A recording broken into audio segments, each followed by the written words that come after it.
year they would get to the NBA Finals. I'm not so sure. I have another betting slip for the Sixers. That's just to get to the finals. So I'm about to tear that one up too. Have you got a gambling problem or what?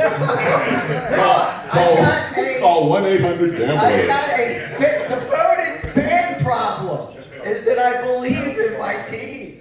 I believe what they tell me. I was going to say, you're not that naive. Come on. About Philadelphia teams, apparently. All right, Bill.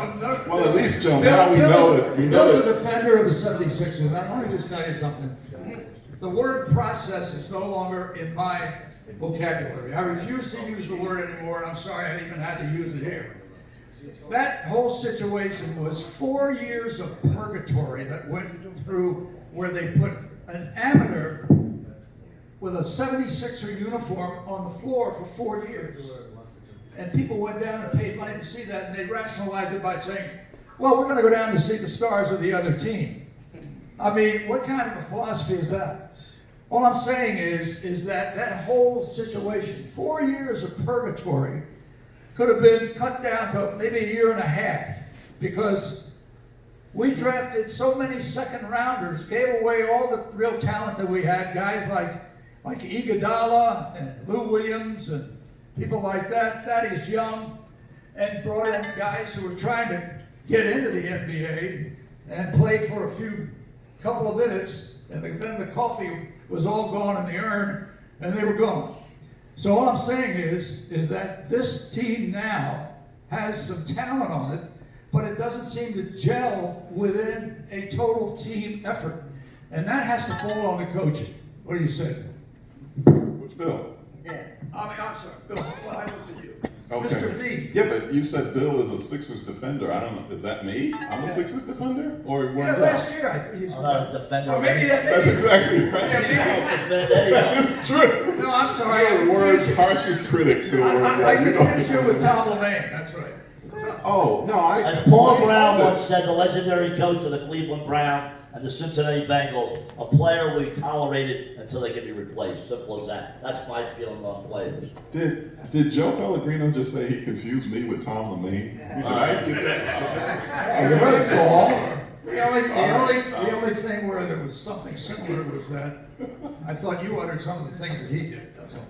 So anyway, There's no physical resemblance. I agree with you, Joe, on most of what you said about the Sixers and about Ben Simmons. So I think the guy is just he comes off as being arrogant. Okay. So he's probably very difficult to coach. And I think that Brett Brown has tried to get him to shoot. We saw all summer, we were seeing video of him working on his outside shooting, and this year he's going to come back and do it, and he hasn't done it. Yeah, that video, he didn't miss a shot. Yeah.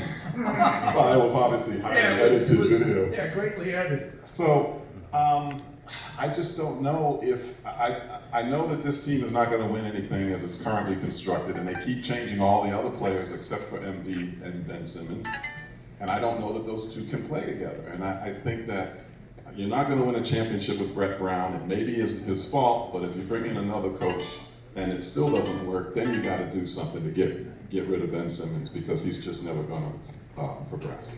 Well, because of the salary cap, it's almost impossible to get rid of Ben Simmons. I've never heard a basketball player saying, I don't want to shoot the basketball.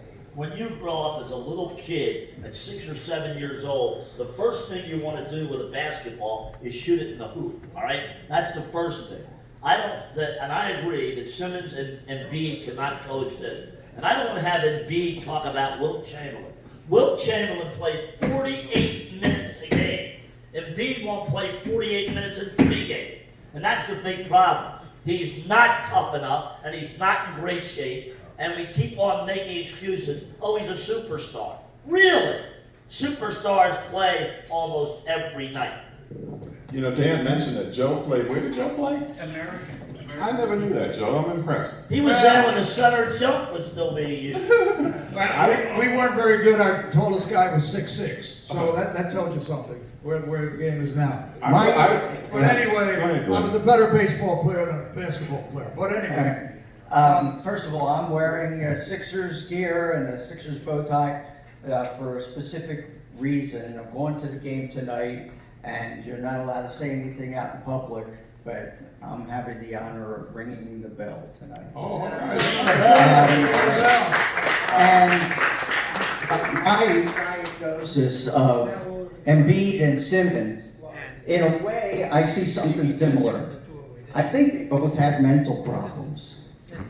Simmons, to be afraid to shoot, Psychological. is psychological. And what I see with Embiid is that he does great until things start going bad. And then he looks totally depressed and stops playing hard. I think he needs medication. No, seriously. You know, there's a lot of people that are like that. It's hard when things are going bad to have great confidence and to play hard like that. And he doesn't do it. Well, that's probably the coaching, because what's he doing out at the three-point line most of the time, where he's taking the three-pointers that Ben Simmons is not. And he's only making 35% or whatever it is, instead of being down low on the blocks, where he can get rebounds, jam on these guys, and pick up fouls. I mean, it just doesn't make any sense. That's what the coach tells him to do, though. He's doing what the coach wants. Yeah, partially, I'm sure. I agree with that, Joe, 100%. But here's the thing, you know, and the reason I was asking about you playing ball, because people always think that I played basketball. I played my freshman year as a walk-on at Texas Christian University. And that's as You're far a as horn I frog. went. For a minute, and then because I kept not going to class and just going to practice, I ended up dropping out and working in the sewers. You look like a player to me, anyway.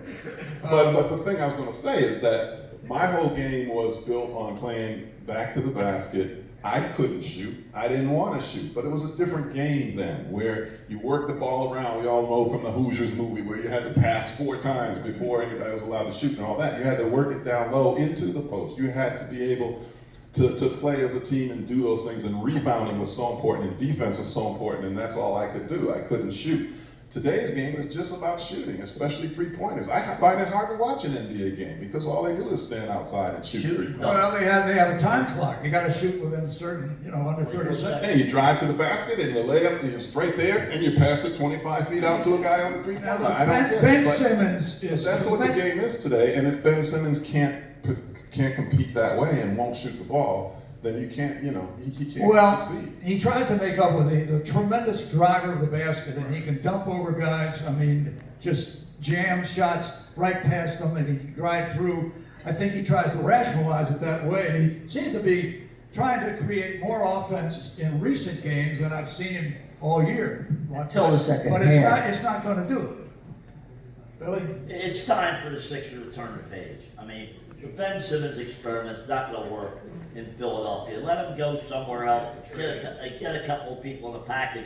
But as I mentioned, the salary cap is strangling right now because they gave him a max deal. So you're stuck with Ben Simmons. So, but I've seen enough of Ben Simmons. He's very athletic. He can run the floor. But when you don't want to shoot the basketball, there's a major problem. And he has the ball stolen from him a lot. And he also makes some pretty poor passes at times. For a point guard, that doesn't work. All right, let's turn to the Phillies. By the way, Dan Baker's got to leave here in about 10 or 15 minutes, so let's get to the Phils. New manager Joe Girardi, I think that's a great move. Still lacks starting pitching, although Zach Wheeler will be helpful. Arrieta has got to stay healthy. I like what I saw of Eflin late in the season when he told the pitching coach